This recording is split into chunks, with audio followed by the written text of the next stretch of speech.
Bonjour à tous, bienvenue au premier bootcamp du développement durable d'Ecolearn. Donc là, voilà, vous allez pouvoir découvrir euh, les facettes de la durabilité en entreprise.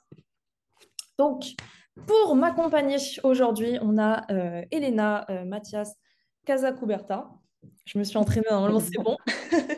Oui, Elle c'est est bon. responsable académique pour Ecolearn et donc moi je suis Mao Morin, je suis animatrice sensibilisation pour Ecolearn et je fais également du marketing pour Ecolearn. Alors, au programme de ce bootcamp, on va avoir beaucoup de choses. Donc on va avoir une introduction à la durabilité, aux concepts vraiment fondamentaux de la durabilité. On va enchaîner avec un workshop qui va se concentrer sur l'analyse du cycle de vie d'un produit ou d'un service. Ensuite, on va continuer sur la communication responsable, donc comment éviter le greenwashing. Et pour finir, ce qu'on attend tous, le sujet du moment, l'introduction à la CSRD. Voilà, c'est de comprendre un petit peu les nouvelles directives européennes. Alors, je vois que Cécile nous pose la question, et Cécile, vous êtes la première à la poser, donc ne vous inquiétez pas. Oui, on va vous partager les slides après la session. Vous aurez également les replays. Donc voilà. Évidemment, toutes les études qu'on citera, etc., vous aurez tout. On vous donne tout. Donc, sans plus tarder, parce qu'on a un timing serré, je vais laisser la parole à Elena qui va nous introduire les concepts fondamentaux de la durabilité. Elena, tu as la main. Parfait. Merci beaucoup, Mao. Et bonjour à toutes et à tous. Donc, on va commencer par un petit quiz sur quelques concepts fondamentaux de développement durable, afin d'un peu tester vos connaissances, d'enrichir vos connaissances surtout aussi, et donc de vous apporter quelques explications. Donc, on va commencer par les limites planétaires. Donc, elles ont été introduites en 2009 par un article publié dans une revue scientifique, un groupe de chercheurs. Et l'idée, c'est vraiment de définir des limites au-delà desquelles on sort d'un espace habitable terrestre pour l'humanité. C'est-à-dire que lorsqu'elles sont dépassées, on va rentrer dans des états instables et où, en fait, ça ne va plus être un espace sûr pour l'humanité.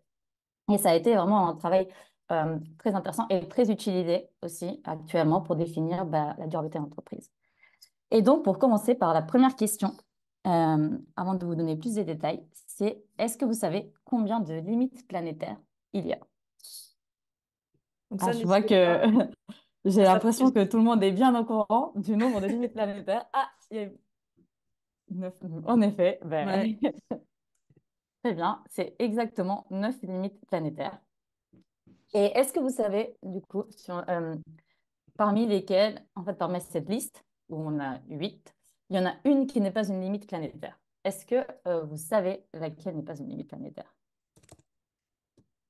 Je vois qu'il y a des personnes. Hein. Pour l'instant, on a l'impression que c'est H qui gagne. Ah, quelqu'un dit G. H, H, un petit peu. D, D, A. On laisse encore une petite minute pour voir ce que vous continuez de répondre. On peut donner l'opportunité à tout le monde.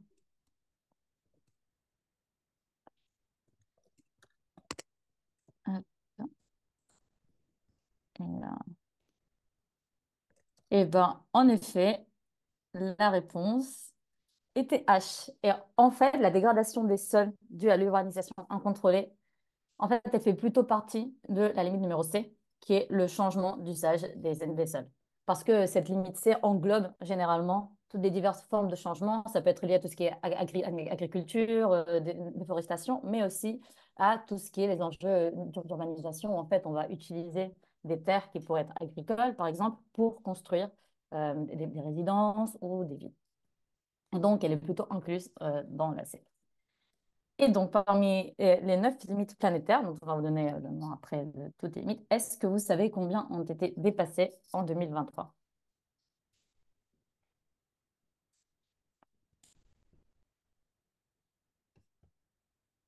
Alors,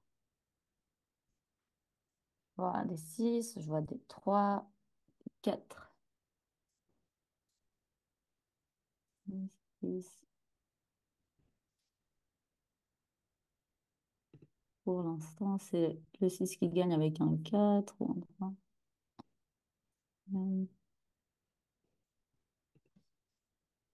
Donc, un tout petit peu quelques réponses en plus avant de vous donner la réponse. Et j'ai eu un 2, quelqu'un optimiste.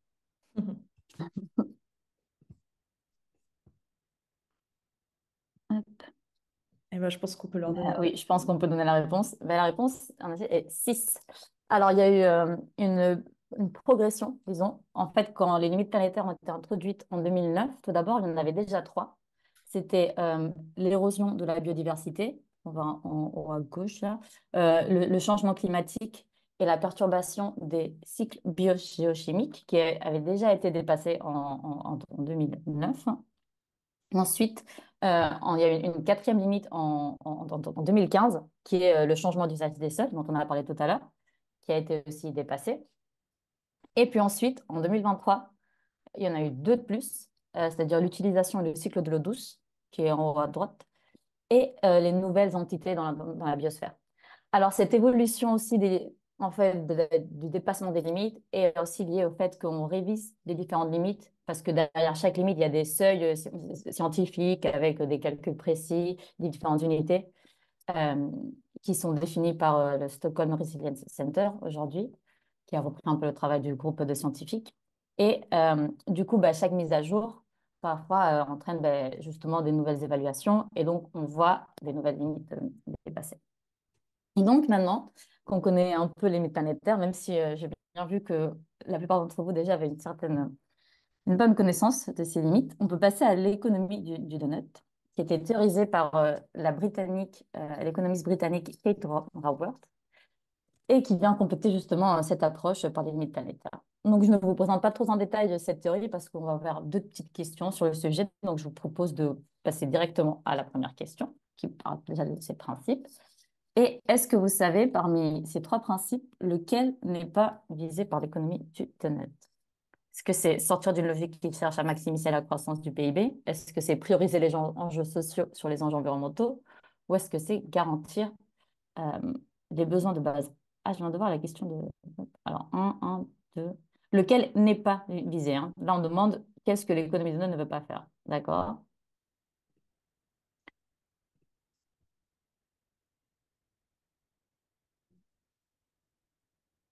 Ok, je vois des uns et des deux. Donc, tout le monde est d'accord que pour l'instant, le 3 c'est un principe de l'économie de donut, on dirait. Ok, hop, un. Ben, en fait, la réponse, exactement, merci Mao, c'est le 2. Parce que, en fait, l'économie du donut, ce qu'elle cherche à faire, c'est vraiment à penser une coexistence entre ben, ces limites planétaires et les en fait, enjeux environnementaux et enjeux sociaux. Elle cherche à les faire coexister, c'est-à-dire à garantir les besoins humains de base, que tout le monde a bien identifié comme étant un principe de l'économie des donuts, mais tout en respectant les limites planétaires dont on a parlé tout à l'heure. Donc, c'est vraiment penser qu'elle cherche à prioriser les enjeux sociaux sera un peu dévier l'intention de cette théorie économique qui cherche justement à chercher, qui vise cet équilibre entre ces deux approches. Donc, et notamment, ça se voit ici dans cette suivante question, est-ce que vous savez quelles sont les deux limites de l'économie du donut? On verra pourquoi ça s'appelle économie du donut juste après.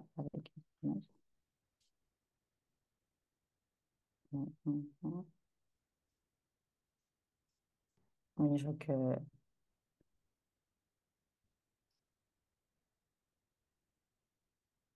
il y a un petit C, mais sinon, je vois que des A. Et en effet, c'est bien A. Et là, on peut voir une petite représentation de l'économie du donut qui va nous expliquer pourquoi, en fait, ça s'appelle l'économie du donut. Si on peut voir cette petite Bien sûr. représentation. Hop, super. Et bien justement, ici, en plus, on voit bien que c'est vraiment cette idée de penser l'équilibre entre les deux. On a le plafond environnemental qui, en fait, sont les 9 limites planétaires dont on a parlé. On a ensuite ce qu'on appelle le plancher social et qui sont en fait ces droits fondamentaux de base comme l'éducation, comme le revenu, comme avoir un accès à l'eau, un accès à la nourriture, santé. Et donc, c'est vraiment cette idée de penser que les deux ne sont pas, qu'on peut pas dissocier. En fait, pour être dans un espace sûr et juste pour l'humanité, c'est deux enjeux sociaux environnementaux. Et donc, plutôt que de privilégier un aspect sur l'autre, elle vise vraiment à faire coexister harmonieusement voilà, ces deux enjeux. Et dans ce sens-là, elle cherche aussi à redéfinir la croissance. Donc, on ne va pas rentrer en détail dans cela, mais par rapport à la question, j'ai vu que certains d'entre vous avaient mis que sortir de la logique croissance du PIB n'était pas un principe de l'économie de notes, mais en fait, c'en est un, parce que Kate Raworth, notamment dans son livre aussi, il y a un laboratoire de l'économie des donuts, ce sujet, vise vraiment à développer d'autres approches de la croissance qui cherchent justement à respecter les enjeux environnementaux et le plancher social, parce qu'elle part un peu du constat qu'avec cette priorisation du PIB, ben, c'est difficile de rester dans cet espace sûr et juste pour l'humanité. Donc ici, on a un peu vu notamment ben, cet enjeu d'un plafond écologique maximal, ben, qui est un peu cette croûte du donut, qui sont les limites planétaires, duquel il faut essayer de ne pas sortir, même si on a déjà dépassé 6. Et de l'autre côté, il y a le socle minimum, cette espèce de trou du donut, qui est le plancher social. Et donc la question qui se pose face à cela, ben, c'est en fait quelle stratégie ben, l'entreprise, si elle veut rester dans cet espace sûr et juste, en fait, quelle stratégie, comment est-ce qu'elle doit répondre, comment est-ce qu'elle prend en compte ces limites planétaires, cette théorie du donut. Et c'est un peu la dernière question que pose ce petit QCM introductif, on va dire. Et donc, est-ce que vous avez une idée de comment, quelle des stratégies sont la plus avancée par rapport aux différents enjeux, selon la vue? Est-ce que c'est une entreprise qui se conforme aux exigences environnementales et qui communique sur le sujet de façon transparente? Est-ce que c'est une entreprise qui cherche à maximiser ses profits, qui ajoute des offres vertes, qui sont plus respectueuses et qui, en plus, donnent un fort avantage concurrentiel, ou qui revoit son modèle d'affaires et ses activités pour que les activités demeurent dans le donut? Je crois que tout le monde est plutôt d'accord sur, Je vois qu'on a un bon groupe aujourd'hui, j'ai hein. vu un A, j'ai vu une petite A, donc il y a quelqu'un, deux A, trois A. Mais en général, sinon, c'est plutôt le D qui gagne. Eh bien, Ben, exactement. Même. En fait, c'est différentes questions. On aborde notamment, ben, ça montre différents rapports et différentes progressions dans la conception de la responsabilité des entreprises, de la RSE, qu'on aborde dans une de nos formations. Je crois que Mao en parlera après. Et notamment, disons, ben, la première, l'approche B, est vraiment une approche où on ne s'inquiète pas du tout des enjeux environnementaux et sociaux. Et le seul objectif, c'est maximiser les profits, produire la valeur maximale pour les actionnaires en général. Il y a ensuite la réponse A, qui est une première approche, qui est vraiment tout ce qui est compliance, conformité en français. Et là, disons que ben, elles peuvent faire, on peut dire que c'est un peu faire le strict minimum. Après, ça dépend parce qu'on voit que les réglementations sont de plus en plus strictes. On en parlera à la fin avec la CSRD notamment. Mais c'est vraiment, en fait, elle n'a pas une activité proactive, l'entreprise, et il y a des exigences environnementales, sociétales, et elle va se conformer à ces exigences-là. Donc ça, c'est vraiment une approche par la compliance, on va dire. La C va un petit peu plus loin dans le sens où, bon, elle identifie une opportunité de marché aussi, parce qu'on voit ben, un public de plus en plus sensibilisé, des consommateurs qui veulent de plus en plus d'offres vertes, des actionnaires qui s'intéressent par des entreprises qui font dans euh, ben, en fait, des investissements plus durables, dans le sens où ça va être aussi plus résilient face au changement climatique. Et donc ça, c'est un peu identifier cette opportunité de marché et développer des offres vertes sans forcément remettre en question le modèle d'affaires dans son ensemble en maintenant d'autres types d'offres. Et donc, du coup, la dernière étape, on va dire, c'est une entreprise qui vraiment va se questionner sur l'ensemble de ses activités et en fait voir est-ce qu'elles sont compatibles avec Donut, est-ce qu'elles ne le sont pas. Et dans ce cadre-là, ben, justement, essayer de voir comment est-ce qu'elle peut restructurer certaines de ses offres, est-ce qu'il faut revoir des différents métiers, différents produits. Et donc, c'est un questionnement qui va beaucoup plus en profondeur. Et c'est dans ce sens-là que c'est un peu la stratégie la plus avancée des quatre proposées ici. Ok, je vois. Ah non, ça c'est... hop. Bon. Je regardais s'il y avait... Donc, n'hésitez pas, si vraiment vous avez des questions à écrire sur questions-réponses. C'est plus simple. Et à l'origine, oui, alors c'est tout à fait juste, Frédéric, ce que vous signalez, mais notamment, il est intéressant de voir que bah, Kate Roberts, notamment, sont en train de développer un espèce de laboratoire pour essayer de voir comment est-ce qu'on applique l'économie du donut.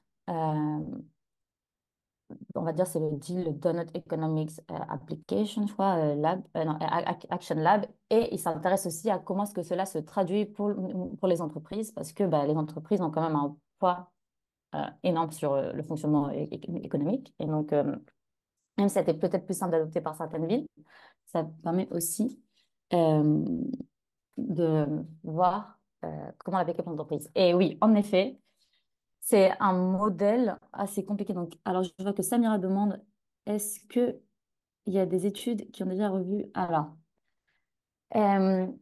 c'est, comme le souligne Frédéric juste après vous, Samira, c'est un modèle qui reste encore assez théorique et difficile à mettre en pratique. Notamment, chez Color, on va bientôt commencer un espèce de groupe de recherche sur l'entreprise durant 2040 parce qu'on constate qu'il y a justement tous ces constats qui montrent qu'il y a des limites qu'il faut respecter. Et par exemple, il y a Kate Raworth qui soutient, on va dire que le modèle de la théorie du donut pousse à l'entreprise régénérative. En général, elle dit que c'est une approche pertinente. Euh, Si vous voulez, on pourra en parler plus tard, questions-réponses, ou dans nos formations, on en parle. Mais c'est des modèles que les entreprises perçoivent en fait assez compliqués à mettre en œuvre, qui restent assez théoriques, qui parfois, en fait, dans les actions quotidiennes des entreprises, c'est difficile à voir comment est-ce que cela se traduit. Et même par rapport à la théorie de Donut, c'est vrai qu'il y a, il y a 9 limites planétaires, par exemple, quand on prend en compte les limites, donc, la croûte du donut, et ça reste à l'échelle globale, à l'échelle mondiale. Donc, il faut savoir en fait, comment traduire cela à faire la juste part de l'entreprise, comment est-ce qu'on reste dans les limites du donut. Donc, c'est des défis tout à fait significatifs. Mais oui, et justement, le deal, c'est le Donut Economics Action Lab dont je parlais. Et il y a aussi le site que je peux lire, qui est hop, ici. Je vais juste à la suite de... Ah, je l'ai envoyé qu'aux autres panélistes. Pas tout le monde, je l'ai envoyé. Bon, c'est pas grave. Et donc, ça permet notamment, ils sont en train justement d'essayer de voir, ben, de rendre plus accessible toute cette théorisation sur la théorie de notes parce qu'elle reste, comme l'a bien souligné Frédéric, un petit peu théorique et difficile à mettre en pratique. Mais c'est clairement un modèle dont on s'empare dans le monde économique est en train de s'emparer et qui est tout à fait légitime parce qu'il permet de bien penser ensemble ces deux enjeux. En fait, c'est un peu ces deux injonctions que le monde économique vit de nos jours, respecter. Merci Maro de partager le lien.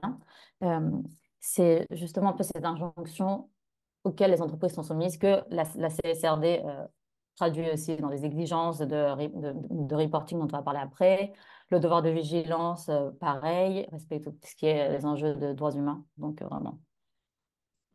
Euh, et donc, je vous propose de passer donc, à la suivante partie qui est justement un peu de voir ben, s'il faut que l'entreprise reste un peu dans ses limites, on va dire, parce que se poser la question, bah, il faut que l'entreprise soit capable de connaître les impacts des différents produits de son portefeuille. Il faut qu'elle soit capable de savoir, ben, en fait, où est-ce qu'elle peut agir par rapport à tout. Est-ce que c'est sur la transformation, est-ce que c'est tout l'amont qui est le plus impactant, on va dire, dans ces activités? Est-ce que c'est l'aval? Et donc, il y a différents outils dans ce cadre-là, qui permettent à l'entreprise de bien connaître ses impacts pour pouvoir les maîtriser ensuite et pour pouvoir communiquer à ce sujet-là. Donc, il y a l'empreinte carbone qui est plus connue, mais ici, on va d'abord se concentrer sur l'analyse du cycle de vie, qui est un outil très intéressant. Et après, si on a du temps, on fera un petit rappel sur l'empreinte carbone. Donc, pour bien comprendre l'utilité et le fonctionnement de la CV, je vous propose qu'on fasse un mini exemple qui va nous suivre un peu pendant les 10 minutes où on va parler de ça, 10-15 minutes. Et c'est l'exemple du café. Et donc, on peut se demander, ben, est-ce que vous savez en fait quels sont, en fait, où sont les impacts principaux si vous prenez du café le matin?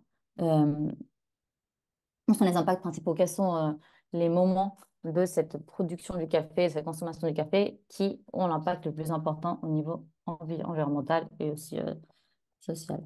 Alors, j'ai une autre question. Là, c'est une question ouverte, donc n'hésitez pas à Oui, répondre oui, c'est directement dans le chat.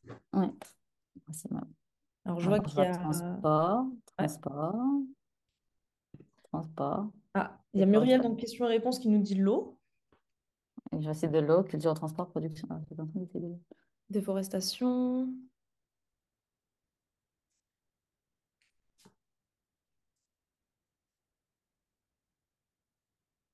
déchets, biodiversité, exploitation.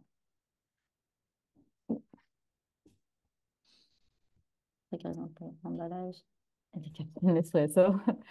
Justement, Nespresso a fait une analyse de cycle de vie sur ces capsules. On en parle dans la formation qu'on abordera à la fin, qui est très intéressante, qui voit en fait euh, les avantages et les inconvénients d'utiliser différentes capsules, ça, d'utiliser la machine Nespresso avec des capsules Nespresso. Et il y a des résultats assez intéressants et assez surprenants.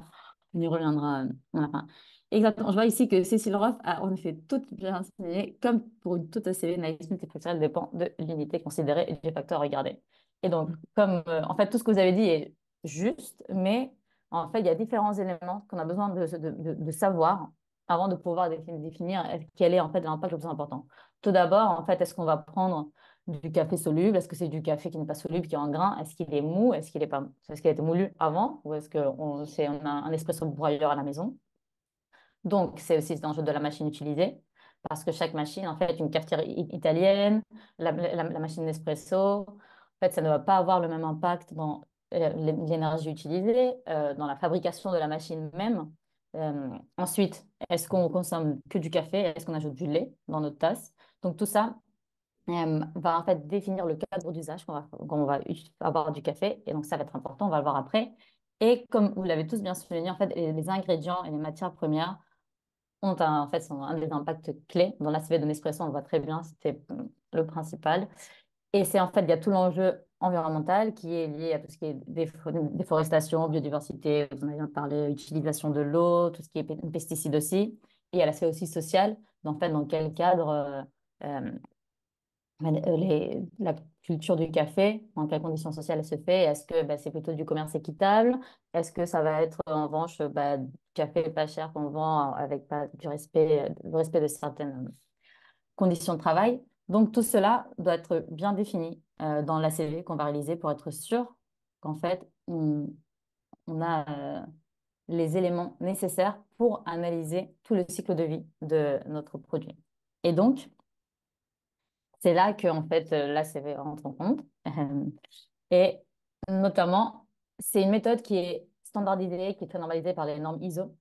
Et ces normes vont en fait définir les différentes étapes, comment est-ce qu'on fait les différents éléments. Et c'est pour ça que c'est un cadre assez précis et qui permet d'avoir une certaine comparabilité entre différents produits et que les entreprises vont pouvoir utiliser pour en fait défendre. C'est Nespresso, c'était l'objectif qu'ils ont eu quand ils ont fait leur ACV, c'était vraiment dire on nous critique beaucoup à cause des différents déchets qu'on a. On a fait notre ACV pour ça et on a ces différents résultats qui montrent qu'en fait on n'est pas si mal, même si on a beaucoup de déchets. Donc, ça peut être utilisé pour les entreprises pour communiquer, mais aussi pour identifier les éléments, en fait, les actions qu'elles peuvent entreprendre pour améliorer les impacts. Donc, en quoi consiste une ACV qui permet de quantifier ces impacts environnementaux? Il y a différentes étapes qui sont précisées sur la slide. Voilà, exactement. Donc, euh, sont réalisées. Oui, alors ça, c'est aussi possible que pas toutes les ACV sont standardisées comme le souligne. En fait, disons qu'il y a des principes qui disent comment bien faire une ACV et pas toutes les entreprises le respectent. Et donc, c'est aussi pour ça de regarder, avoir toujours un espèce d'esprit critique par rapport aux différentes ACV qu'on nous présente, parce qu'on va voir que vraiment, selon comment on définit les objectifs, le champ d'étude, l'inventaire des flux qu'on fait, le résultat peut varier énormément. Donc, la première étape, c'est vraiment cette définition de l'objectif. Donc, c'est dire, en fait, donner un périmètre, définir l'unité fonctionnelle, on va y revenir après, qui va être en fait le cœur de l'ACV. Et c'est ce que Cécile a bien mis en avant tout à l'heure quand elle a dit qu'en fait, tant qu'on ne peut pas faire un ACV que d'un produit, parce que comme c'est tout le cycle de vie, ça va être tout ce qui est production, transformation, mais utilisation, tout l'usage après, ça va dépendre de la fonction qu'on attribue au produit en question. Et en fonction de la fonction, ça peut changer beaucoup les impacts qu'on va avoir parce que l'usage a toujours un grand impact. Donc, une fois qu'on a défini le champ d'étude, il y a l'inventaire des flux. Donc, on va regarder tous les flux des matières premières, tous les flux d'énergie qui permettent au produit d'être produit et d'arriver à son usage et après ce qui se passe en fin de vie. On va voir tous les flux. En général, ça peut être des gaz à effet de serre, ça peut être de l'énergie, des matières premières. Et ensuite, on va, à partir de cet inventaire des flux qu'on a, qui inclut toutes les étapes de vie, de cycle de vie, de l'extraction de matières premières, utilisation en fin de vie, on va évaluer l'impact. Et donc, ça va dépendre des logiciels qu'on utilise, parce qu'en général, on va dire qu'il y a une grande variété d'impacts, une grande variété d'indicateurs qui peuvent être calculés avec une ACV.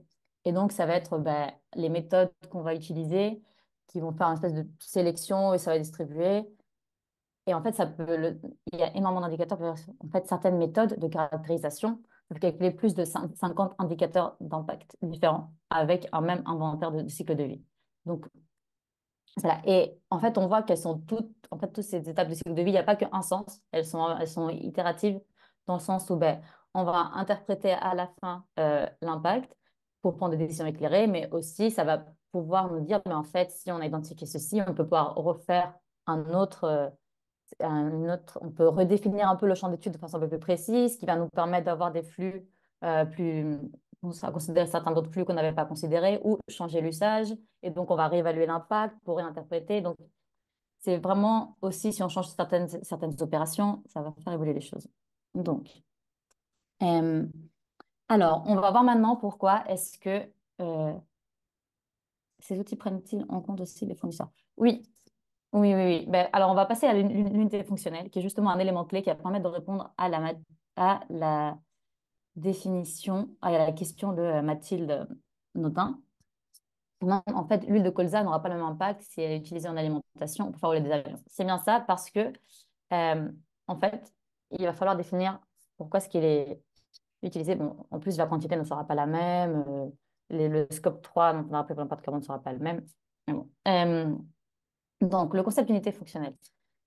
Qu'est-ce que c'est que le concept d'unité fonctionnelle? Ben, en fait, lorsqu'on fait une ACV, tout à l'heure, on ne s'intéresse pas forcément que au produit, mais à la fonction du produit, à la raison de son existence, de son existence. Pardon. Le produit n'est pas un vecteur matériel, le produit est un vecteur matériel qui permet de répondre à une fonction d'usage. C'est-à-dire qu'on ne va pas évaluer 1 kg de café, mais 1 kg, ben, combien est-ce que, en fait, ben, pour avoir, si je veux le matin avoir ma tasse de café produite par une machine et que ma tasse de café fasse 100 millilitres, c'est ça qu'il faut en fait que j'ai tout l'ensemble de ces informations pour pouvoir savoir combien d'eau je dois chauffer, quelle machine je vais utiliser, combien de grammes de café est-ce que je vais utiliser pour produire ce café-là. Et donc, c'est vraiment pour aussi pouvoir le comparer ensuite. Ben, est-ce que j'utilise une machine Nespresso ou est-ce que j'utilise un espresso boiler ou est-ce que j'utilise une cafetière italienne? Les impacts ne vont pas être les mêmes. Donc, ça doit répondre aux questions quoi? Qu'est-ce que je veux en fait? C'est quoi la fonction que je veux avoir? Dans le cas du café, ben, c'est avoir une boisson prête à consommer 200 millilitres le matin, tout bien défini, bien cadré. Ben, combien? 200 millilitres. Comment? Avec quelle machine est-ce que le produit? Et combien de temps? Dans ce cas-là, c'est une journée, c'est une seule tasse. Mais on pourrait aussi dire, ben, si on évaluait au lieu de café les machines, on pourrait se dire, ben, machine d'espresso, je veux qu'elle puisse me produire du café une tasse de 100 millilitres tous les jours, pendant combien de temps, pour savoir en fait aussi, et va pouvoir évaluer la durée de vie et qu'en fait là, on puisse prendre en compte le fait que ben, certaines machines vont avoir une durée de vie plus longue. Donc tout l'aspect production de la machine, utilisation de matières premières, transformation, si je fais qu'une seule machine, va être inférieur que je dois en faire deux ou trois pour qu'elle dure 10 ans. Donc ça, c'est aussi très important d'avoir cette idée de durée de vie en tête parce que ça va vachement influencer le résultat de l'analyse de cycle de vie. Donc, si on résume plus vite fait, la rédaction d'une unité fonctionnelle, pour voir qu'elle est complète, il y a le verbe d'action, ce que ça permet de faire. Le nom, c'est quoi la fonction qu'elle fait et la durée de vie. Donc, pour que c'est un peu plus concret, on va faire une petite question pour que vous ayez ici avec 4 phrases. Il faut savoir, est-ce que ça permet de réaliser une ACV ou parce qu'on a toutes les informations pour voir le cycle de vie, l'usage, quel flux on va devoir prendre en compte. Donc, est-ce que vous avez, ben, la première, c'est permettre l'écriture sur une distance totale de 90 km. La deuxième, ça serait pour un autre côté, ça serait permettre la communication vocale et textuelle, l'accès à Internet et aux applications, ainsi que la prise de photos. La troisième, c'est permettre le transport d'une personne à distance de 100 000 km en utilisant une excédence renouvelable et permettre la production de 1,3 kWh d'électricité. Donc, je vois que on se dit, et la DC pendant une durée de 25 ans. Donc, il y a beaucoup de B. Et en effet, ok, oui. En effet, parce que ben, là, ce serait le classique smartphone pour analyser. Mais en fait, on se dit, ben, en fait, pendant combien de temps? Est-ce que là, je regarde que ça me permet de faire ça pendant 1 an, pendant 10 ans ou pendant 15 ans, 3 ans? Parce que, ben, par exemple, une entreprise qui va se vanter du fait que son smartphone est vraiment résistant et dit ben, va durer 10 ans, il va vous permettre d'avoir une opérationnalité au top pendant 10 ans, par rapport à une autre qui a une opérationnalité mais que pendant 2 ans, ben, si en fait on évalue pendant 2 ans, ça va être on va falloir 5 téléphones pour faire la même chose. Et donc Mhm. ici, ça va vachement influencer le résultat des impacts parce qu'on aura 5 fois plus besoin de matières premières pour avoir les 5 téléphones. On aura en fait les déchets des 5 téléphones alors qu'il n'y en a qu'un. Donc c'est vraiment très important toujours de définir une durée de vie pour avoir des informations qui sont utilisables par l'entreprise pour se comparer aux autres produits, pour identifier quels sont les différents moments opérationnels que l'on peut améliorer. Donc, reprenons un peu l'exemple ce matin, et on va dire, alors, ces unités fonctionnelles, c'est permettre la préparation et la consommation d'une tasse de boisson chaude de 100 ml prête à boire. Et donc, on va dire, selon vous, quelle de ces boissons, avec cette unité fonctionnelle, a un impact le plus important, c'est-à-dire un impact le plus négatif d'un point de vue environnemental? Est-ce que c'est le café instantané, non sucré, prêt à boire? Est-ce que c'est le café non instantané, non sucré, prêt à boire? Ou est-ce que c'est la chicorée instantanée, prête à boire? On n'ajoute pas de lait dans un cas des cas, c'est que du café. Donc, je vois des A, B, C, quelques C. Mhm. Alors, Donc là, on est sur celui qui a le plus oui, d'impact. ouais, ça c'est le plus d'impact, c'est-à-dire celui qui a l'impact le plus négatif. Il y a beaucoup d'A, quelques B, quelques B.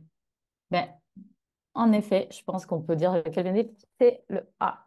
Alors, la seule différence entre le A et le B dans ce cas-là, parce qu'on considère que l'agriculture, c'est la même, le café, c'est le même, c'est simplement l'étape transformation qui change. Et dans ce cas, le fait qu'il soit instantané, c'est-à-dire qu'il y a toute l'étape de moudre le café, on va dire l'utiliser et ensuite déshydrater le café pour qu'on ait la poudre soluble qui arrive chez nous. Ça, il y a l'étape transformation, mais ça peut aussi tout ce qui est emballage. Peut-être que pour la même quantité de café, par exemple, on va avoir plus d'emballage parce qu'il va prendre plus de place. Donc, il y a plein d'enjeux qui vont être qui vont être affectés par ce type-là.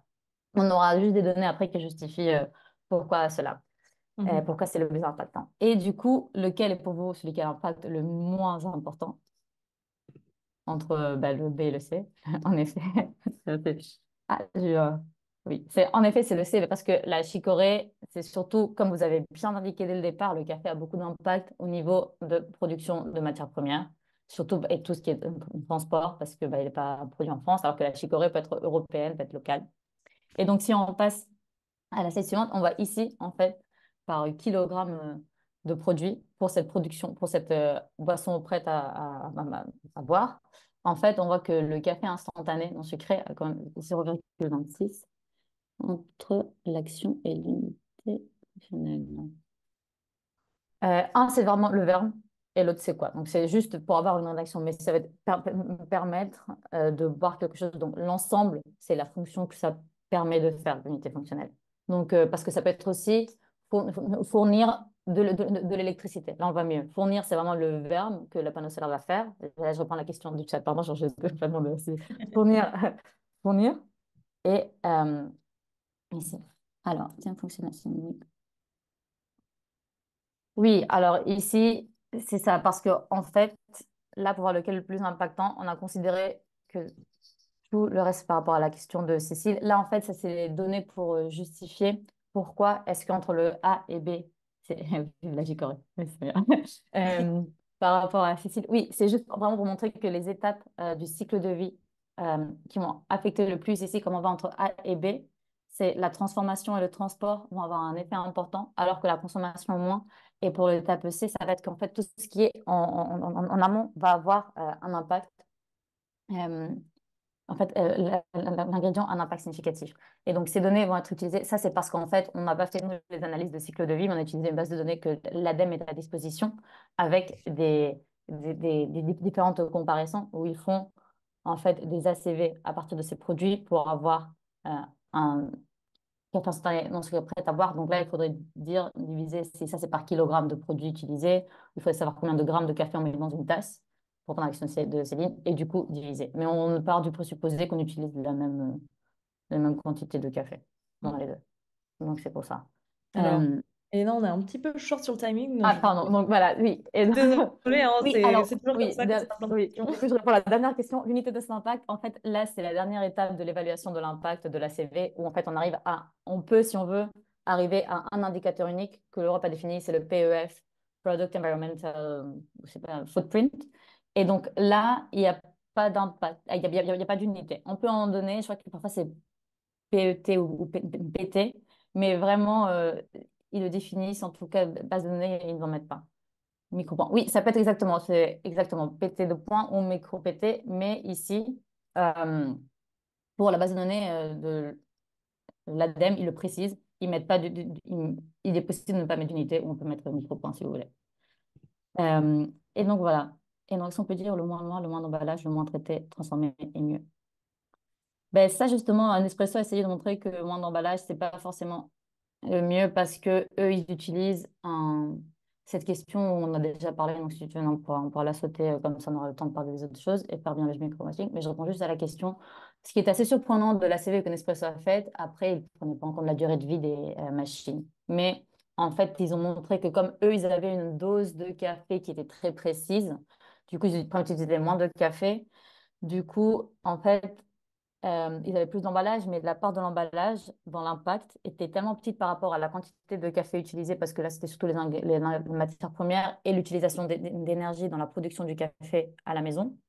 Donc, c'est ça, ça donne un peu les ordres de... donc, bonne idée. Oui, non, elle a répondu, je crois que c'est la réponse à la question sur l'unité. Mais donc, en principe, on pourrait avoir l'impression que le moins lin, le moins d'emballage, le moins traité, transformé le mieux. Mais là, en fait, dans ça, on omet toute la partie utilisation. C'est comme pour les jeans. Si vous achetez un jean, mais que vous l'avez tous les 3 fois que vous le portez ou tous les 6 fois, l'utilisation d'énergie, l'utilisation d'eau, l'utilisation de la machine à laver, en fait, va avoir une influence énorme aussi sur la CV. Donc, il y a tout un enjeu d'usage et de sensibilisation du consommateur qui, du coup, peut aussi aider l'entreprise à communiquer comment bien utiliser notre produit pour limiter aussi l'impact. Donc, ça permet aussi, c'est un outil, ça donne des ordres de grandeur. Bien sûr, ce n'est pas parce que comme on utilise des bases de données, on utilise des impacts, mais ça permet justement de bien communiquer autour de cela. Et donc, je pense que ce n'est pas simplement temps. Donc, et on a bien parlé déjà pour le café, on a bien vu quels étaient les impacts, les moments les plus importants. Mais c'est Ok, pas donc je l'emballage. passe la Mais question. on peut donner la réponse. Mais Oh, bon, voilà. voilà. En fait, c'est l'agriculture, le café, vraiment l'agriculture a un impact incroyable. Et l'utilisation. En général, là, c'est à partir des différents éléments qu'on a vus. Mais c'était vraiment la CV de Nespresso encore le montre très bien. Voilà. Et donc, ça, on en a bien parlé. Pourquoi la CV d'entreprise? Ben, ça permet justement d'avoir des ordres de grandeur sur les impacts des différents produits qu'on a. Et donc, d'identifier justement où est-ce qu'il faut agir, où est-ce qu'il faut s'améliorer, qu'est-ce qui va être le plus efficace, où est-ce qu'on doit concentrer les différentes énergies. C'est vraiment un outil de connaissance d'impact très intéressant. Mais pour chaque produit, pour chaque usage, c'est différent. Donc, ça demande de l'énergie. On peut le faire pour,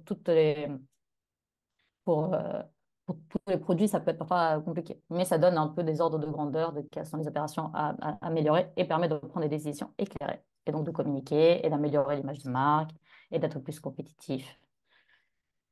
Et donc voilà, et je vais donner la parole à Mao parce que je pense que sinon, Ouais, ça, les scope 3, en principe, vous les connaissez un peu mieux. C'est comment est-ce qu'on évalue les différentes émissions. Parce que là, c'est vraiment pour un produit, mais l'entreprise peut se poser la question de quels sont les impacts de mon entreprise au point de vue global.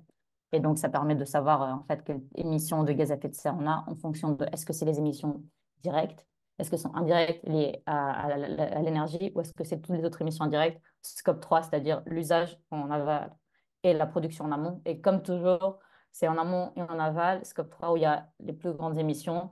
Je crois que pour Carrefour, c'était 95%, Française des Jeux, 97%. C'est vraiment.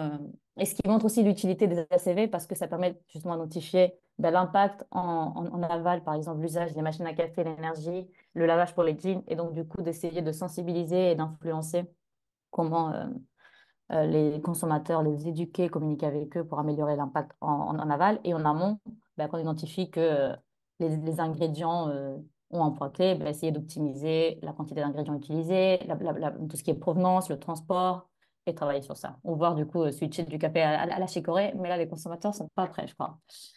Mais donc voilà. Donc je passe la parole à Maud qui va parler du marketing. Donc, parfait. Merci beaucoup, Elena. Je pense que c'était quand même important qu'on puisse répondre aux questions, qu'on puisse vraiment prendre le temps, surtout sur cette partie qui peut être vraiment pertinente. Donc, c'est pas grave, je vais aller plus vite sur la partie communication responsable. Et pour ça, pour éviter de vous faire un long monologue sur comment éviter le greenwashing, on va faire un petit jeu du greenwashing. Est-ce que vous voyez tous bien mon écran? Juste pour vérifier, parce que je suis passée du diaporama à un autre. Ah, parfait, c'est bon. Donc, en gros, pour vous donner un petit peu de contexte, voilà, avec l'importance des sujets qui ont été liés à la durabilité dans le monde de l'entreprise, le greenwashing est devenu une pratique qui est devenue de plus en plus répandue et qu'il faut éviter en tant que professionnel, mais également en tant que consommateur. Parce que voilà, même quand on fait de la RSE, on peut facilement, même sans le vouloir, faire du greenwashing. Et donc pour ça, pour mieux le comprendre, on va retourner un petit peu en arrière. Donc voilà, les métiers de la communication, de la publicité, du marketing, pour ceux qui peut-être sont en marketing ou en communication avec nous aujourd'hui, voilà, on n'a pas forcément la meilleure des images. À juste titre, quand on voit ce genre de publicité qui mettent en avant voilà, le fait que fumer, c'est super, qu'il faut boire son petit Cointreau avant de prendre la route, ou encore voilà, prendre du 7-Up pour les bébés, c'est top. Donc voilà, l'objectif jusqu'à il y a peu de temps, jusqu'à récemment, c'était vraiment les publicités sont faites pour vendre à tout prix. Mais voilà, avec la montée des sujets du développement durable, le changement des consommateurs, les marques ont décidé de changer d'approche. Et pour ça, ils ont décidé de se mettre au green, littéralement. Donc voilà, on voit notamment McDonald's qui a décidé de quitter son rouge iconique pour passer au vert en 2009 en Europe, donc en 2009 en France. Ça a un petit peu, été plus tard en Europe. Mais voilà, on voit qu'il y a eu de plus en plus de marques qui sont passées au vert, qui utilisent des mentions telles que bio, naturel, écologique, alors que ce n'était pas le cas. Mais évidemment, le greenwashing, ça ne se résume pas qu'à changer de couleur notre logo, notre packaging et à mentionner un petit peu d'écologique et de bio partout. Mais donc, qu'est-ce que c'est que le greenwashing? Selon l'Université de Cambridge, comme vous pouvez le lire ici, le greenwashing se définit comme des comportements ou des activités qui font croire aux gens qu'une entreprise en fait plus pour protéger l'environnement qu'elle ne le fait réellement. Donc voilà, en d'autres mots, ce sont des pratiques marketing qui consistent à fournir des informations trompeuses pour donner une image éco-responsable, fausse ou exagérée. Vous allez voir que exagérée a son importance. Donc voilà, évidemment, je vous recommande, si vous voulez un petit peu plus creuser, le guide anti-greenwashing de l'ADEME, qui a vraiment résumé plusieurs définitions, plusieurs exemples. Donc n'hésitez pas. Encore une fois, on vous mettra tous les liens directement dans l'email qui fera suite à cette conférence, ce webinaire, ce bootcamp. Voilà, j'espère que je ne suis pas allée trop vite. J'espère que vous avez bien retenu la définition du greenwashing parce que je vais vous montrer plusieurs exemples. Et là, vous allez devoir me dire si oui, c'est du greenwashing ou si non, ça ne l'est pas. Donc, on va voir plusieurs publicités, plusieurs campagnes. Je ne vais peut-être pas toutes les faire en fonction du temps qu'on a, parce que je sais que la CSRD, c'est un très bon sujet. Mais voilà, on va commencer avec ce vol Paris-New York et on a Air France qui nous propose la possibilité de compenser nos émissions carbone en payant des frais supplémentaires. D'après vous, est-ce que c'est du greenwashing ou pas? Ah là, je vois qu'on a des oui, on a des oui en majuscule, on a du oui de partout. Eh bien, écoutez, vous avez totalement raison. C'est en effet du greenwashing parce que s'il est vrai que il y a une compensation, ils sont en train de compenser une partie de nos émissions, ça rend pas le voyage écologique pour autant. On ne sait pas comment est-ce qu'ils compensent. Voilà, ça reste très flou. Il n'y a pas d'informations et voilà, c'est presque exagéré, quoi. Exactement, comme dit Julien, il n'y a aucune preuve de compensation. Alors, on va passer à cette petite vidéo, Lévis. Dites-moi si vous avez le son. La consommation mondiale De de toute façon, vêtements c'est pas a si doublé grave. ces 15 dernières C'est années. noté. On peut aider à changer ça. Je me tais. En misant sur la qualité, on peut mieux choisir ses vêtements. En les choisissant mieux, on peut les porter plus longtemps. En les portant plus longtemps, on peut consommer moins. En consommant moins, on peut gaspiller moins. Et quand on gaspille moins, on participe au progrès.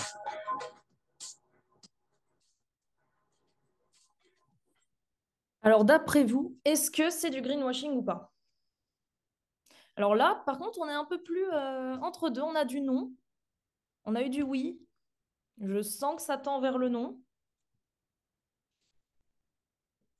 Eh bien, écoutez, vous aviez raison, ce n'est pas du greenwashing. Parce qu'en effet, même si les jeans ont un gros impact, une grosse empreinte écologique, le message de la publicité, ce n'est pas d'acheter plus, mais c'est justement d'acheter de meilleure qualité pour les porter plus longtemps. Voilà, ils n'insinuent pas à la surconsommation, mais à consommer, mieux consommer en fait, tout simplement. Ensuite, je vous laisse regarder cette petite publicité de Toyota, voilà, avec sa voiture à l'hydrogène qui nous promet des miracles, que plus on conduit, plus on purifie de l'air. D'après vous, est-ce que c'est du greenwashing ou pas? Là, je vois du oui avec plein de points d'exclamation. Eh bien, écoutez, vous avez totalement raison, parce que même si elle ne consomme pas du pétrole, voilà, la construction d'une voiture, ça a une forte activité, une forte intensité de production en CO2. En effet, c'est l'ADEME, justement, qui avait réalisé une étude d'ACV. Maintenant, vous commencez à connaître. Et en effet, ils avaient constaté que pour créer une voiture à hydrogène, on est à 9 tonnes, 9,7 tonnes de CO2 contre 5,5 pour une voiture thermique classique. Donc voilà, il y a quand même une... Et comme dit Jacques, en effet, 98% de l'hydrogène n'est pas décarboné, ou alors ça provient donc, de l'électricité qui en France est notamment nucléaire. Pas forcément le plus top non plus. Mais donc voilà, donc la publicité, c'est encore une fois une publicité mensongère.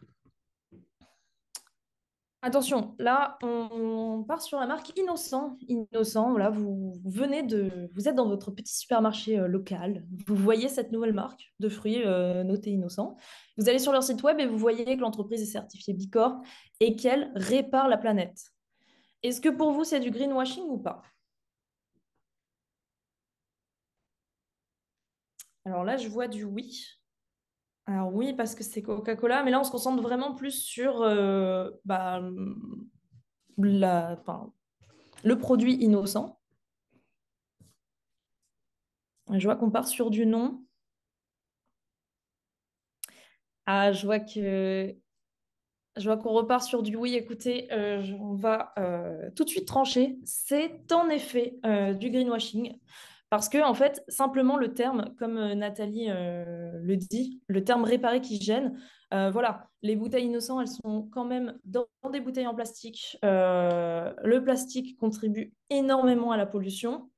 Voilà, de base, parce que tous les plastiques ne sont pas recyclables, que même s'il est recyclable, il ne se recycle pas à l'infini. Donc, le fait de dire qu'il répare la planète, c'est exagéré. Voilà, ils peuvent atténuer les dégâts, mais réparer, pas possible. Donc, en effet, du greenwashing, donc même pour des marques comme celle-ci.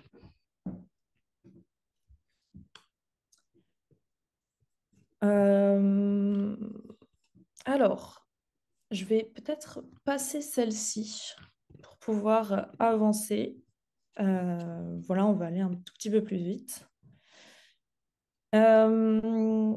Voilà, donc là, on a une publicité de la part de Site qui est parue sur 20 minutes, qui nous dit, voilà, vous êtes dans les transports en commun, vous seriez mieux en Mi.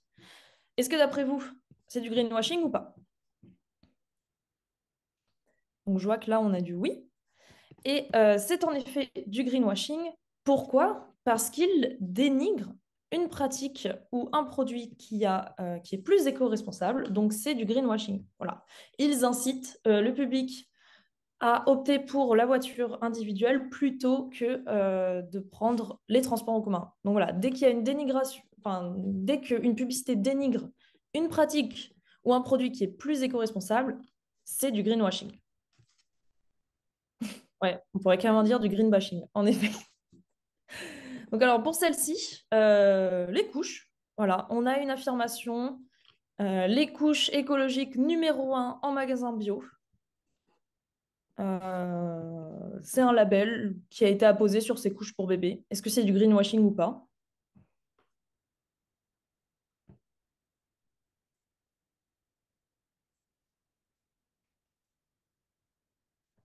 Je vois que je vois qu'on part sur du oui.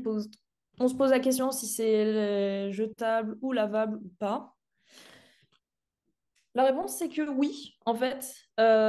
Ces couches, elles sont déclarées écologiques sans explication. On ne connaît pas le label. On est fondé sur quoi? Numéro 1 comparé à quoi? Enfin, il n'y a pas d'information. On nous donne rien. Et en effet, vous posez les bonnes questions.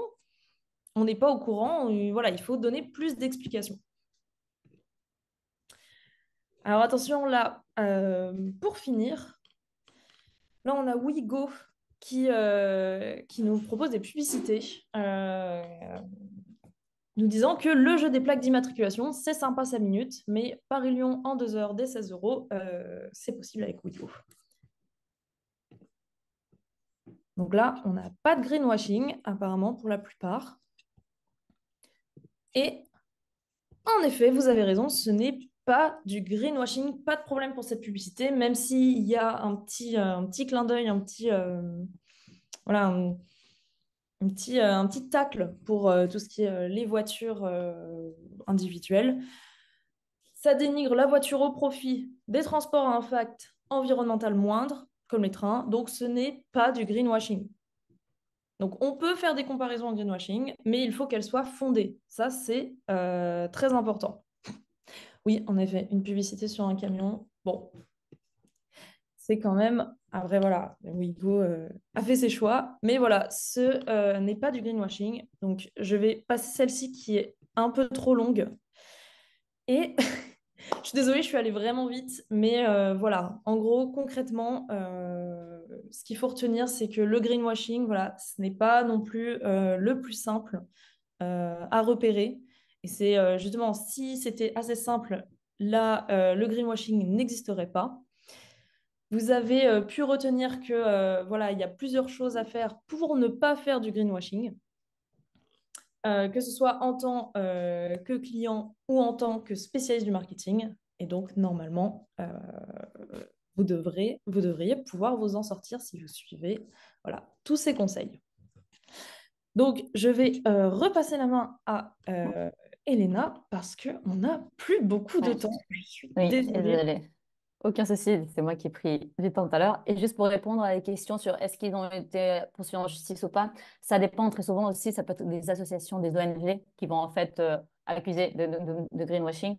Et par exemple, dans le cas d'Innocent, c'était la ASA, je crois que c'est l'agence, non, l'autorité de contrôle de la publicité anglaise, Advertising Standards Authority, qui par exemple a parfois interdit des spots de pub innocents, comme quoi c'était du greenwashing. Donc, c'est pas toujours de la justice, c'est plus souvent la société civile en fait qui va agir comme par exemple Greenpeace qui a poursuivi Total en justice pour ça, c'est un cas qui montre qu'il essaie d'aller en justice, mais pour l'instant, ça c'est pour greenwashing, c'est encore en cours. Donc très vite, désolé, on a pris du retard par rapport à la CSRD. Donc c'est une directive européenne qui arrive en force. Déjà, on est 2024, le premier rapport qui vont devoir sortir. Ah, cela, oui, c'est pour ça que je suis dans mon centre. Et donc, je vais essayer d'être brève, mais claire par rapport à la CSRD. Je vais faire de mon mieux. Donc, qu'apporte cette directive? Déjà, elle vient enrichir, compléter, combler les écarts de la NFRD et notamment aligner avec des enjeux de durabilité contemporains. Vraiment, l'objectif, c'est d'avoir une transparence maximale et que, en fait, l'ensemble des parties prenantes aient toutes les informations nécessaires pour faire leur choix, notamment en termes d'investissement. Mais pas que, aussi les consommateurs peuvent lire les rapports de durabilité pour voir quels sont les enjeux, comment l'entreprise répond. Et donc, c'est vraiment un effort de transparence pour comprendre tous les impacts et, euh, et donc, du coup, essayer de communiquer autour de cela. C'est pas, en fait, ils doivent aussi communiquer sur les plans d'action, mais vraiment, l'effort doit être sur comprendre où sont les impacts, quels sont les impacts matériels, c'est-à-dire les plus significatifs, et faire un grand travail par rapport à cela. Et donc, tout est aussi dans le sens de accélérer la réalisation des objectifs du Green Deal européen. Et ça, par rapport à la NFRD aussi, ça élargit énormément le nombre d'entreprises qui sont soumises à cette directive. En fait, pour 2024, c'est-à-dire par rapport à l'année. Donc, pour le rapport sur 2024, devoir être publié en 2025, c'est toutes les entreprises qui étaient déjà soumises à la NFRD qui vont devoir le faire. Mais après, en 2026, il y aura les entreprises avec des critères encore moins restrictifs, donc avec moins d'employés, qui gagnent moins d'argent, qui vont devoir aussi le faire. Et en 2027, même les PME, si elles sont cotées en bourse, vont aussi sans doute devoir s'aligner avec la CSRD. Donc, pour un peu plus de détails sur la CSRD, oui, c'est un des éléments clés qu'on voit sur la slide suivante, c'est l'analyse de double matérialité. Jusqu'à maintenant, en fait, on parlait de simple matérialité, c'est-à-dire qu'on évaluait comment est-ce que le monde extérieur, tout le changement climatique, comment ça allait peser sur l'activité. C'est un peu ce outside in, c'est-à-dire on regardait changement climatique sur ma chaîne d'approvisionnement, il peut y avoir des enjeux parce qu'il peut y avoir des ruptures de stock si je suis une industrie agroalimentaire, ou il peut y avoir une augmentation des prix des matières premières, ou même avec les guerres aussi, risques géopolitiques. Mais c'était vraiment conçu sur en fait quels sont les risques et opportunités financiers qui vont peser sur mon entreprise. Mais il manquait en fait tout l'enjeu. En fait, moi, en tant qu'entreprise, en tant que réalisant des activités, j'ai aussi un impact sur l'extérieur. Donc, c'était le inside out. Et donc, ça est la matérialité d'impact. Et donc, c'est cette matérialité qui est incluse, donc, que la CSRD inclut, en fait. Et c'est ce qu'elle apporte. Et c'est là où, en fait, les entreprises ne sont pas forcément habituées à ce type de réflexion. Et c'est que, en fait, la mise à niveau, ça va être un gros défi, mais qui est nécessaire aussi pour bien comprendre, justement, l'impact de l'entreprise sur l'extérieur. Donc, il y a d'un côté, comme on voit sur ce petit schéma, euh, les opportunités, les risques financiers que l'environnement fait peser sur l'entreprise, mais de l'autre côté, en fait, tous les impacts que l'entreprise va faire peser sur l'environnement. Et là, la CSRD a développé 12 standards. Et donc, dans ces 12 standards, ils donnent plein d'indicateurs, de sujets. Il y a 87 sujets de durabilité qui sont présentés sur le changement climatique, donc émissions de gaz à effet de serre, pollution de l'eau, pollution des sols, pollution de l'air, ensuite biodiversité. Il y a plein de sous-thématiques. Ils donnent le type d'indicateurs qu'il faut considérer sur des pistes. Alors, c'est un chantier très, très considérable. Alors, il y a des outils. Ils ont publié les FRAG, qui est en fait le groupe de recherche européen qui a aidé à la création de ces standards de reporting durable. Ils ont publié une annexe sur un peu pour aider à comment évaluer, comment faire en fait une analyse de double matérialité. Mais en fait, c'est des textes très compliqués, très, très alambiqués dans leur façon d'écrire. Et donc, il faut être capable d'éplucher tous ces textes et de bien les lire. Et donc, il y a des outils, des informations sur comment le faire, mais ça reste encore un peu, par rapport à la question de Paul, justement, pas très, très opérationnel comme outil. Mais il y a des entreprises qui sont déjà en train de s'emparer, les Big Four, dans tous les cabinets d'audit de conseil. Il y a des cabinets plus petits qui se développent sur accompagner les entreprises pour faire des analyses de double matérialité. Et donc, en tout cas, ce que la CSRD apporte très important, c'est tous ces standards. Il y a 2 standards généraux. En fait, toute entreprise doit communiquer sur sur les stratégies business, un peu des trucs classiques qui sont les généraux et transversaux. Et ensuite, il y a les 10 standards thématiques où là, il y en a 5 pour l'environnement, 2 pour les enjeux sociaux, un sur les collaborateurs, mais un autre qui porte sur toute la chaîne de valeur. Donc là, on va vraiment où en fait on intègre tous ces enjeux qu'on a vus au début, les limites planétaires, le plancher social, il y a tout ce qui est d'essence dans la chaîne de valeur qui est inclus. Et ensuite, un standard gouvernance qui est plus lutte contre la corruption et l'éthique et tous ces enjeux.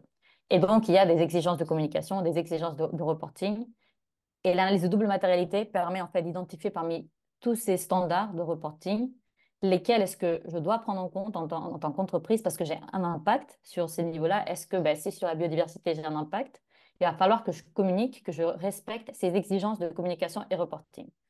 Donc l'analyse de double matérialité va donner les informations sur ce sur quoi il va falloir faire du reporting. Et une approche très intéressante, c'est qu'en fait, le ESRS E1, qui est sur environnement, changement climatique, lui, il est obligatoire pour toutes les entreprises, sauf si leur analyse de double matérialité montre qu'il n'est pas matériel, qu'il n'est pas important. Donc, au lieu de dire on le considère comme pas important, il faut que reporter si il est important, ils disent on part du présupposé que le changement climatique est important pour toutes les entreprises. Vous devez communiquer, oui, les différents indicateurs qu'on vous demande, différents reporting, sauf si vous montrez, dans le cas contraire, qu'il n'est pas important pour vous. Donc, c'est vraiment un gros effort de transparence. Qu'apporte de nouveau? En fait, l'idée, c'était vraiment de fournir, en fait, de standardiser. Parce que maintenant, tout ce qui est reporting ESG par rapport à Exxonmobil, il y a vraiment beaucoup d'indicateurs différents, des approches différentes, des méthodologies différentes. Et donc là, c'est vraiment essayer de standardiser la méthode, dire, vous faites une analyse de matérialité, euh, vous me dites, en fait, vous nous publiez quels sont les sujets importants et vous communiquez par rapport à ça avec ces exigences-là. Et donc, ça, c'est en fait, c'est à inclure en fait, c'est tous les reporting annuels qu'ils publient. Les entreprises cotées doivent publier la DPEF maintenant, mais ça va se remplacer par, en fait, ce reporting de durabilité qui va être inclus dans les documents d'enregistrement universel qu'ils publient et rendent, en fait, chaque année publics. Donc, ils ne sont pas envoyés, mais ils sont disponibles sur leur site web pour tout le monde. Donc, c'est pour ça, c'est un grand effort de transparence. Bon, je vois que je dépasse le temps, mais excusez-moi. Non, il y a pas de souci. Après, Paul, si vous êtes intéressé pour avoir des retours sur la CSRD et surtout des retours de témoignages, en fait, ce qu'on a fait, c'est on va réaliser en juin, je crois que c'est le 13 juin, si je ne dis pas de bêtises, les mêmes horaires, 11h30, 12h30. On va réaliser un webinaire vraiment axé CSRD, en fait, pour avoir un retour des témoignages des premières entreprises qui, justement, sont lancées dans ces reportings et qui nous donnent un petit peu, voilà, un petit peu tous leurs retours, quels ont été leurs obstacles, comment est-ce qu'ils ont pu aller au-delà et comment ils ont pu finaliser la CSRD. Donc voilà, si vous êtes intéressé, évidemment, je vous mettrai, euh, je pourrais vous mettre ça dans l'email de retour si vous souhaitez vous inscrire. Voilà, je pense que ça pourrait être intéressant parce que là, on aura vraiment un témoignage d'entreprises qui accompagnent d'agences de cabinets qui accompagnent les entreprises et également d'entreprises qui nous font leur retour pour leur dire, voilà, écoutez, concrètement, voilà ce qui se passe, voilà sur quoi on a des difficultés, voilà comment est-ce qu'on les a, quel levier on a utilisé. Donc, c'est noté, Paul. Écoutez, je vous mettrai tout ça à tous dans l'email. Voilà, vous pourrez vous inscrire. J'en profite pour vous parler justement de la formation. La formation que Elena a citée, c'est la formation que nous, on propose, qui s'appelle Manager la durabilité en entreprise. C'est une formation qui est en distanciel, qui dure 34 heures, qui est certifiante, très important, et qui reprend en fait tous les sujets qu'on a vus aujourd'hui, plus en détail, mais également, on va beaucoup plus loin. Vraiment, comme vous pouvez le voir, donc il y a l'analyse du cycle de vie que vous avez vu, le marketing responsable, mais on part aussi de l'analyse des rapports extra-financiers. Donc ça va être poussé également. On a des cas d'études et des études de cas finaux, tout ça corrigé par Elena, qui, qui est juste ici. Mais voilà, concrètement, c'est une introduction, c'est plus qu'une introduction, c'est vraiment une formation qui fait le tour de la durabilité. Donc voilà, c'est à peu près tout pour moi. La partie questions-réponses, on l'a fait au fur et à mesure. Mais voilà, n'hésitez pas, si jamais le coût de la formation, alors pour ça, Jean-Philippe, je ne sais plus exactement à combien elle est. Je peux vous proposer d'aller directement sur notre site ecolab.com. Après, ce qu'on peut préciser, c'est que comme ce sont des formations certifiantes, vu qu'en fait, il y a tout l'étude de cas final qui est corrigé et Ecolern est reconnu comme un centre de formation, donc c'est éligible à des financements. France Travail, je sais pas, mais ça, notre France équipe, Travail, CPF, les OPCO, voilà. Donc, etc. voilà. Ouais. Donc, Euh, voilà. Désolée encore pour le dépassement de timing. ouais. Merci beaucoup à tous d'être venus aussi nombreux.